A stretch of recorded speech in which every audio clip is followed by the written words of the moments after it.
લોક સાહિત્યકાર દેવાયત ખવડને લઈને મહત્વના સમાચાર સામે આવ્યા છે। દેવાયત ખવડ અને ધ્રુવરાજસિંહ વચ્ચે સમાધાન થઈ ગયું છે। થોડા સમય પહેલા બંને વચ્ચે બબાલ થઈ હતી। સનાથલમાં ડાયરા મુદ્દે બંને વચ્ચે માથાકૂટ થઈ હતી। ધ્રુવરાજસિંહ ચૌહાણ પર હુમલા મુદ્દે ફરિયાદ નોંધાઈ હતી। હવે બંને વચ્ચે સમાધાન થઈ ગયું છે।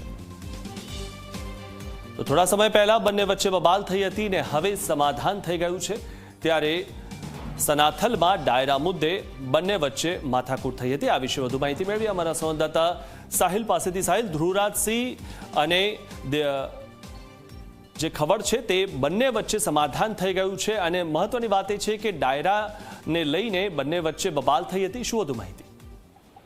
જી ચોક્કસથી દેવાયત ખવડ અને જે ભગવતસિંહ ચૌહાણ વચ્ચે થોડા સમય પહેલા જ સનાતનમાં જે ડાયરાને લીધે બબાલ થઈ હતી ને બંને છે તે એકબીજા ઉપર હુમલો કર્યો હતો। દેવાયત ખવડ દ્વારા પણ જે રીતના ગીર સોમનાથના એક રિસોર્ટમાં જે આ ભગવતસિંહ ચૌહાણ છે તેમના ભાઈ ઉપર ને તેના ઉપર છે તે હુમલો કરવામાં આવ્યો હતો। બંને તરફે ફરિયાદ પણ છે તે નોંધાવવામાં આવી હતી અને બંને વચ્ચે રસાકસી જે રીતના ચાલી રહી હતી, બંને વચ્ચે વારંવાર બબાલો છે તે થઈ રહી હતી। પરંતુ આજ રોજ જે સમાચાર આવ્યા છે કે જે બંને વચ્ચે દેવાયત ખવડ અને ભગવતસિંહ ચૌહાણ દ્વારા જે રીતના જે સમાધાન કરવામાં આવ્યું છે, બંનેના જે રીતના સમાચાર સામે આવતાની સાથે જ છે તે દેવાયત ખવડ અને બંને પરિવાર દ્વારા છે તે બધાને ચોંકાવી દીધા છે। કેમ કે બંને પરિવાર એકબીજા ઉપર જે રીતના વારંવાર છે તે હુમલો કરી રહ્યા હતા અને બંને દ્વારા છે તે વારંવાર બબાલ કરવામાં આવતી હતી।